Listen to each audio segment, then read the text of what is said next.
التهاب او تهيج او ضغط بيحصل على العصب الوركي. نتيجة للالتهاب ده بتحصل مشكلة عرق النسا. مع الاسف ان المشكلة دي بتؤدي الى الام شديدة، لان العصب الوركي ده بيعتبر من اطول الاعصاب الموجودة في جسم الانسان. العصب ده بيكون موجود من اسفل الظهر لاحد القدمين. مش بس هو اطول عصب، لكن هو اطول واسمك عصب. النهاردة انا هكلمكم عن 5 تمارين فعالة جدا.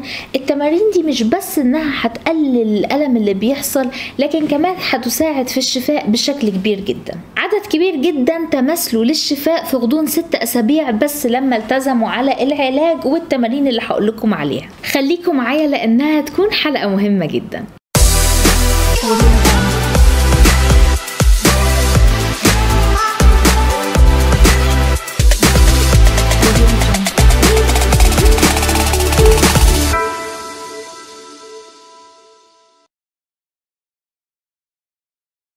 قبل اي حاجه ما تنسوش لايك الفيديو، لان اللايك بيعلي الفيديو وعدد اكبر بكتير بيستفاد منه وبيشوفه. ولو اول مره تشوف الفيديو ده ما تنساش سبسكرايب في القناه وفعلوا علامه الجرس علشان توصلكم الاشعارات بكل الفيديوهات اللي انا بنزلها اول باول. مهم جدا قبل ما نعمل التمارين دي وعلشان تجيب نتيجه معانا ان احنا نعرف ازاي هنعالج مشكله عرق النسا. في حلقة ممتازة جدا عملناها عن المشكلة دي واتكلمنا فيها بالتفصيل عن كل النقط وازاي تعمل كل خطوة. هسيبها لكم هتظهر فوق دلوقتي، وكمان في نهاية الفيديو هتلاقوها في الصورة المصغرة. ازاي بتساعد تمارين عرق النسا في انها تخفف من الألم. وخليني اقول لكم نقطة مهمة جدا، ان لو حضرتك عندك اي مشكلة في العمود الفقري او بتعاني من اي وجع، فانك لازم الاول تستشير الدكتور المتابع قبل ما تعمل التمارين دي. التمارين دي بتساعد على انها تقوي من العمود الفقري وتزود من المرونة بتاعته، وده بيسرع لي جدا من انه يخفف الألم وكمان يسرع عملية الشفاء. وده لاننا لما بنبدأ نعمل التمارين دي بننشط ونقوي العضلات في المنطقة المصابة،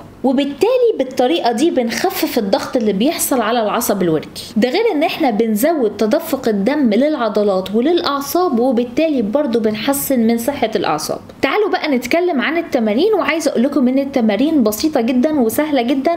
اهم حاجة بس ان احنا نعملها بالراحة، يعني بلاش نعملها بشكل قوي جدا خاصة اول مرة علشان ما نأذيش نفسنا، خاصة انها هتكون كلها وضعيات جديدة عليك. اول تمرين وهو تمرين مشهور اسمه تمرين إمالة الحوض. في التمرين ده بنكون جايبين سجادة وهنستلقي عليها على ظهرنا كده على الارض، وهنحط الدراعين بتوعنا جنب الجسم بتاعنا. هنبقى عاملين بالظبط زي الوضعية اللي حضراتكم شايفينها، وبعدين واحنا مثبتين ايدينا جنبنا هنبدأ نرفع الحوض والوركين قليلا لأعلى. هتفضل ثابت على الوضعية دي لمدة 5 ثواني مع التنفس بانتظام، وبعدين هنرجع تاني زي ما كنا على الأرض، وبرضو هنستنى تاني لمدة 5 ثواني.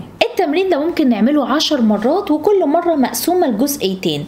الجزئية الأولى إن احنا هنحاول نرفع نفسنا من على الأرض واحنا مثبتين ايدينا ومثبتين راسنا والجزء العلوي كله، والجزء التاني إن احنا هنبدأ ننزل نفسنا تاني على الأرض. يعني مدة المرة الواحدة هتكون 10 ثواني، 5 ثواني بنرفع نفسنا وال5 ثواني التانيين بننزل نفسنا. التمرين التاني وهو تمرين ضم الركبة إلى الصدر. التمرين ده من التمرينات الممتازة اللي هتساعد على تقليل ضغط الأعصاب على أسفل الظهر، وبالتالي هيخفف بشكل كبير جدا من الآلام اللي بتسببها مشكلة عرق النسا. في التمرين ده هنكون مستلقيين على ظهرنا زي التمرين اللي فات، بعدين هتضم إحدى الركبتين نحو الصدر، بس هنعمل الطريقة دي بالراحة باستخدام الإيد. يعني بإيدك هتمسك ركبتك من تحت وتشدها لفوق ناحية الصدر، اما الرجل التانية هتكون على الارض، يعني انت هترفع رجل واحدة بس. طيب هتثبت على الوضعية دي لمدة 30 ثانية، وبعدين هترجع رجلك زي ما كانت، والرجل التانية اللي كانت على الارض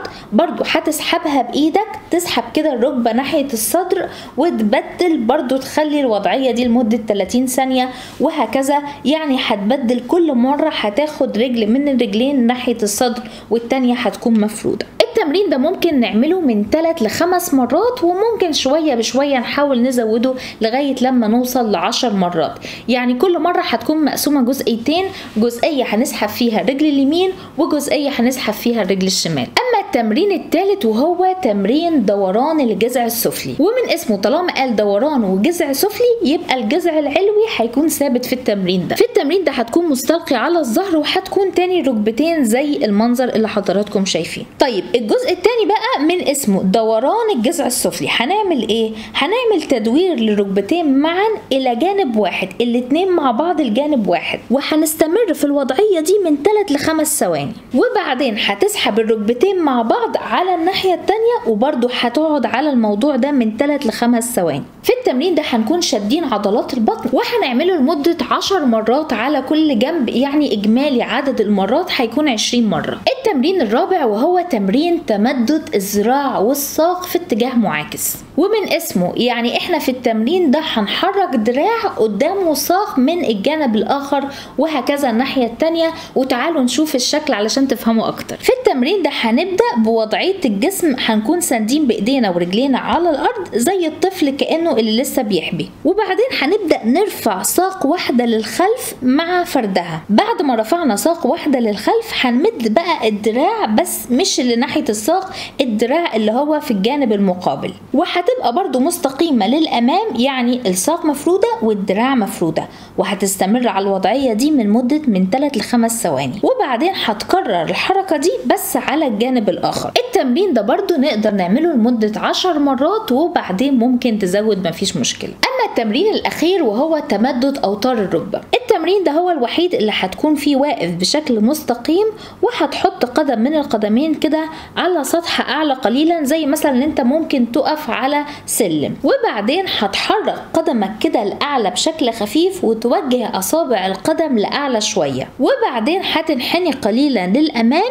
بس اهم حاجه ان احنا نكون بنحافظ على ظهرنا مفرود، وهنلمس بايدينا طرف القدم اللي احنا رافعينه. هنستمر على الوضعيه دي لمده من 20 ل 30 ثانيه، وطبعا نكون بنتنفس، اهم حاجه ما تكتمش نفسك، وبعدين هنكرر الكلام ده نفسه مع الساق الاخرى. التمرين ده هنعمله في الاول من 2 ل 3 مرات في كل ساق، وده هيكون كفايه جدا. يبقى لو التزمنا بالخمس تمارين دول وعملناهم بشكل صحيح تحت اشراف طبي ومع النصايح اللي قلتها لكم في فيديو عرق النساء اللي عملناه قبل كده، صدقوني خلال من 3 ل 6 اسابيع هتشوف نتيجه ممتازه جدا في تخفيف الالم وفي الشفاء بشكل كلي. اتمنى اكون قدرت افيدكم في حلقه النهارده وقدرت اقدم لكم معلومات مفيده.